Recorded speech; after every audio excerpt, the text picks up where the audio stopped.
Good evening and welcome to this Monday night edition of Newsmax Prime. I'm J.D. Hayworth. Of prime interest tonight, the Trump transition continues, and so does the opposition of the corporate media. The way I see it, the post-election interview last night on 60 Minutes put us all on notice. Lesley Stahl so concerned about the supposed misdeeds of some Trump supporters that she could not bring herself to devote the same attention to the lawless mobs who have taken to the streets night after night, rioting against the election of Mr. Trump. From the Upper West Side perspective of Ms. Stahl, those poor dears are just afraid. Apparently, her colleagues at today's presidential press conference were afraid too. Afraid to ask President Obama about the leftists who are rioting. They didn't ask him, and he didn't discuss it.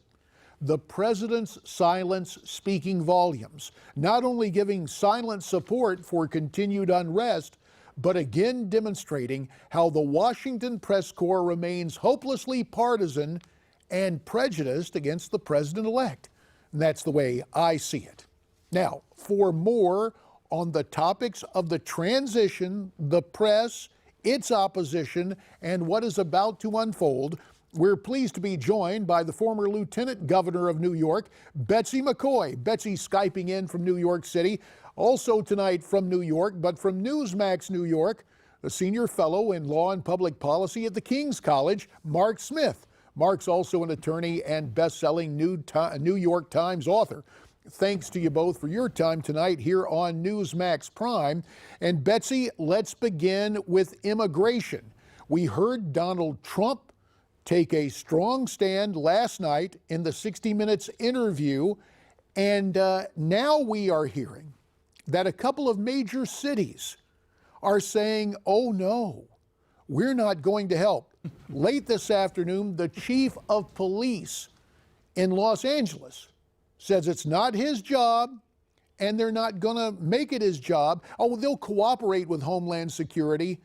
And Rahm Emanuel, the mayor of Chicago, says flat out nothing changes there. What should be the response of President-elect Trump? President-elect Trump should wait until he's in office and work with congressional leaders to cut off federal funds to cities that refuse to cooperate with ICE and with other law enforcement agencies to get these lawless, illegal aliens out of our country. Mark Smith, let me turn to you, not only for the legal angle, but the political angle. Paul Ryan, as recently as yesterday, says, hey, there's no deportation force. Again, sounding for all the world as if he's at odds with President-elect Trump's agenda. I don't think that's true. Look, it's really quite simple. You don't need to create a so-called deportation force to enforce the immigration laws. We already have the Department of Homeland Security and ICE that's available and ready to do it. That's the first thing. And by the way, as Donald Trump said last night in a 60-minute interview, his focus right now are on criminal illegal aliens, those that have committed crimes and are already in the criminal justice system. That's public information. You don't really need the cooperation of any city to figure out these people are in the criminal justice system and it's illegal, because guess what? The criminal justice system and everyone that's in it, it's publicly available knowledge. So the feds can simply just look at the public docket like anybody else. And I agree with Betsy, by the way, that we should definitely punish.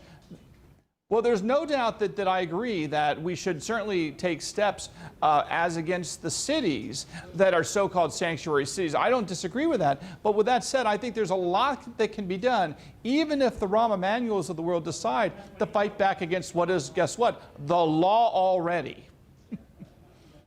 That never stopped those leading Democrats. Well, here's the situation. Well, I'm also going to propose that Betsy be put in charge of the sanctuary cities, and just I'm going to let Betsy figure it out, because I know she can, and I would just have as part of that, I would just appoint Betsy to figure out the sanctuary cities and turn her loose, and I would be on board with that. Well, yeah, and of course Betsy's name's been mentioned for some other jobs, and we will get to that a little bit later on here. We are waiting to see what unfolds tonight. in terms of unrest in the cities, and we believe a good bit of it is generated by some George Soros dollars. Of course, earlier today, a school day, and again in Los Angeles. You know, Betsy, I think that has more to do with kids laying out of school and the teachers' unions than any deeply held convictions. But you saw it again this morning in LA. What compounds the problem, of course, is this afternoon at the press conference, no question from the press corps and no strong denouncement of the riots from this president.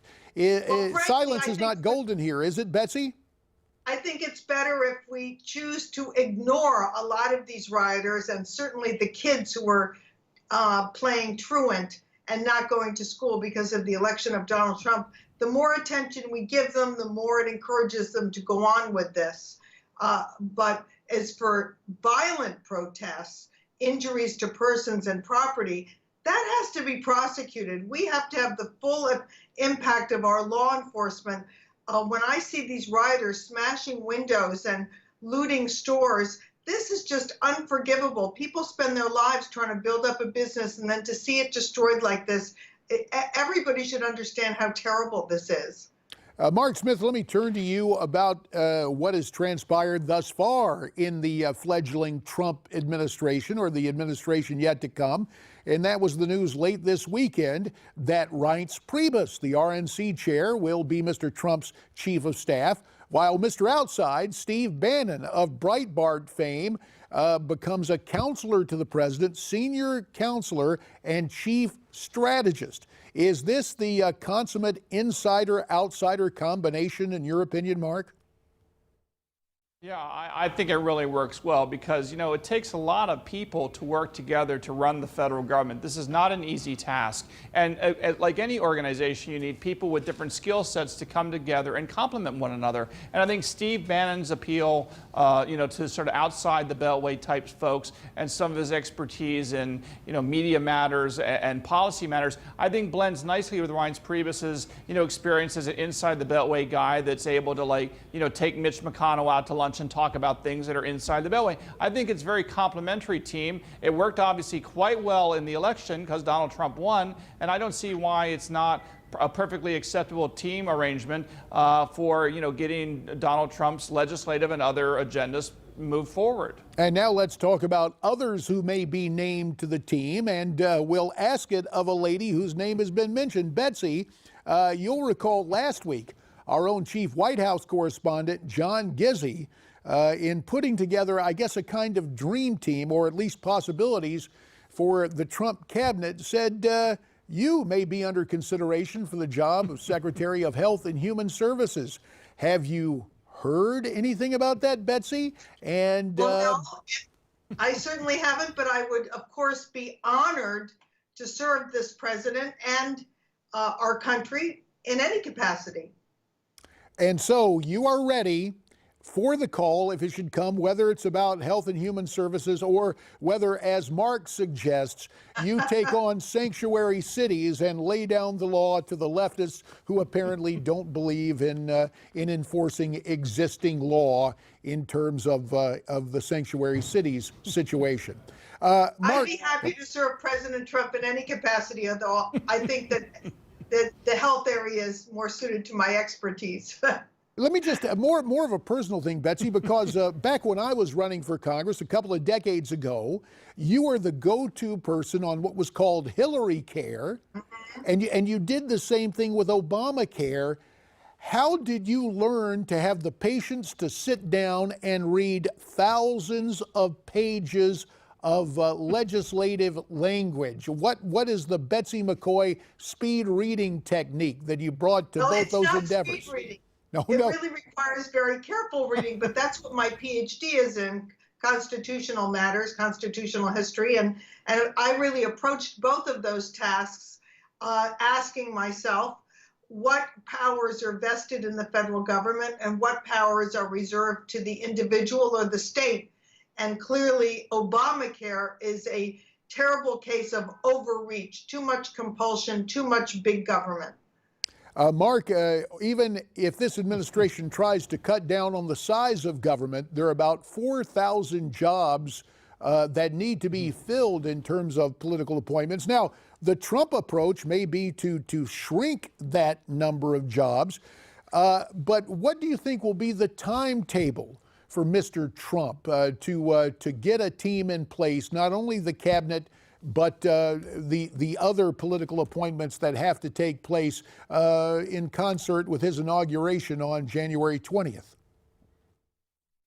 Well, the first thing to keep in mind is that the federal government runs to a large degree, even if you don't have all the political appointees situated and seated in Washington. Bear in mind that a lot of these positions require not just a presidential appointment, they also require the U.S. Senate to act and confirm or to vote up or down. So there's no doubt that, like any administration, there's usually a time period, a lag, if you will, between the time a president is inaugurated and the time that, those presidential appointees are fully filled. And as you know, people come and go in Washington all the time. So, the odds of all 4,000, positions being filled all at once and always not vacant is pretty much slight. But that's not unusual in Washington. People come and go all the time, and I'm sure it'll be no different with the Trump administration. And of course, it will also be. Go ahead, Betsy, very quickly, about 30 seconds. One of the biggest battles Donald Trump is going to face as president is taking on the army of bureaucrats known as the civil service, because many of them are there for decades. They overwhelmingly voted for Hillary Clinton. Over 90% of their political contributions went to Hillary Clinton.